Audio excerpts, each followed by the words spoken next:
I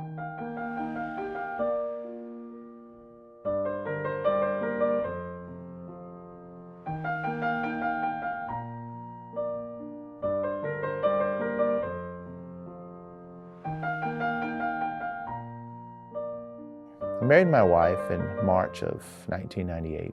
That first year was pretty rocky. It was rough, as most marriages are. That first year can be rocky. And about 8 months in, my wife told me she was pregnant, and I was floored. I didn't know what to expect. I was 25 years old.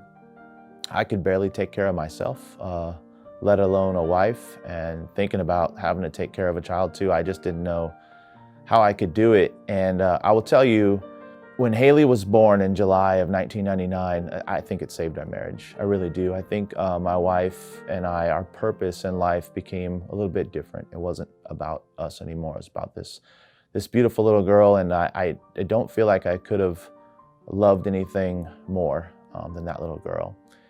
And as the years went on, about 7 years later, we were going to have our second child, and I loved Haley so much that I even questioned, like, how could I love another child as much as I love this little girl? So I honestly think that Haley's she's the glue that held our marriage together. She's the glue that made our family what it is today. Fast forward a little bit she's 13 years old. This is the winter of about 2012, and Haley had been homeschooled for about 3 years, and we wanted to put her back in high school to give her that high school experience, the dances, the football games, the friends, And she had some friends. She was playing competitive soccer at the time. It wasn't like she was just in the house, and so we put her back in school. And things just started getting a little weird with her. I felt like maybe she was just going through, the teenage years and trying to figure out who she was, and she had a best friend by the name of May. And one day, I'm playing basketball. I'm a huge basketball player. It's Saturday morning, I'm playing basketball, and I get a text from May, which I'd never received just a text from May before. And May said, "Hey, Mr. Jason, I need to talk to you. There's something wrong with Haley." And I'm like, "Is she okay?" And she said, "Well, not really." May just cut right to the chase, and she told me, Haley's been cutting. I'd never heard of cutting before. I didn't even know what it was. And so she took out her phone and she showed me a picture of what I suppose was Haley's arm. And she had razor blade cuts all over her arm.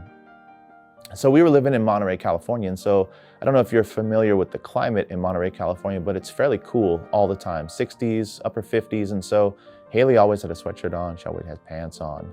And so I didn't notice it. And so the first thing in my mind was, how do I approach this without Haley feeling like May had violated her trust? Because obviously Haley was sharing with her, and obviously Haley didn't think that May would share with me.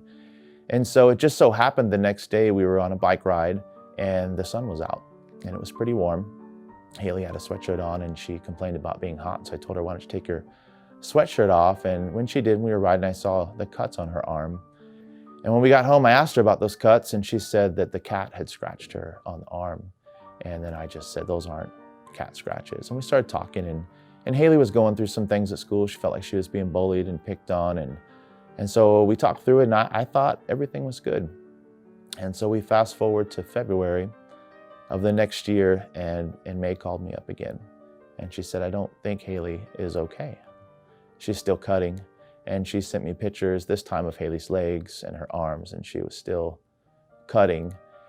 And so I did what I thought I would never do as a parent. Haley wasn't home, and I went through a room. I rifled through a room, and I went through everything I could find, and I found some notebooks with some really dark writing, drawings. There was people hanging and skulls, and I also found a couple notes in there talking about her intentions to end her life and whether or not she really needed to be here, and almost a plan. And at that point, I couldn't believe it. I felt blindsided, but I also felt like a failure as a father, because to me, this is a little girl I'd known for 13 years. I saw her every single day. How could I not notice this? How did I not see it? And when Haley came home, I confronted her, and my wife and I both, and she was devastated. She was so mad at us for going through her room. I had been advised to call the ER and take her into the ER immediately, but my wife and I felt like that wasn't the best thing to do. And so I called Military One Source, called the first sergeant, you know, all the avenues and resources that we have. And my wife and I made the decision to just get her an appointment with a psychiatrist. We took her in, and Haley went through about a year of therapy there in Monterey. But my wife and I, we beat ourselves up for a long time, especially me. I just beat myself up. Like, you know, and all the signs, they tell us all the time, you know, there's these signs that you'll see and so on and so forth. But sometimes when it's you in that situation, like you're just blind to it. You're just oblivious because it's that, you know, this doesn't happen to me. Everybody else this happens to. And I start retracing all the things that I saw, and all of the markers and everything started to come together. It started to make sense. And I realized I had missed it. And I really did. I felt like a failure as a father. But after that year of therapy, she was doing pretty well. I found myself having a hard time with now being still dad and disciplining her, because I didn't want to bring her back into that depression or bring about that anxiety. And my wife was, you know, hey, I get it, Jason, but we still have to be parents. We still have to discipline her. And it was really tough for me. And so now Haley's 21 now, a complete 180. And the scariest thing about this, and the reason I like to tell this story is especially to parents out there when you have kids, when you talk to Haley today and ask her, you know, why were you so depressed? Why did you feel like that? What was it like? She'll tell you, I mean, home life was great. Mom and dad were great. There's no fighting at home. The craziest thing to me about all of this is when Haley was 13, it was trendy to be depressed. It was trendy. It was popular to have something wrong with yourself. And a lot of her friends were cutting. And she had convinced herself that she was depressed too. She had convinced herself that if everybody else feels like that, I must feel like that. And if it wasn't for May, there's a good possibility Haley wouldn't be here today. And so it's a tough story for me to tell, mostly because of my feelings of inadequacy as a father. It's a tough story to tell because I think about the fact that I could have lost what I felt was the glue to our family. It's a hard story for me to tell because I have two daughters that are behind her, both 12 and 14. And it's a hard story for me to tell because I know there's other parents out there right now that are probably going through it, have gone through it, or will go through it. But I will tell you, you got to be involved. You got to insert yourself.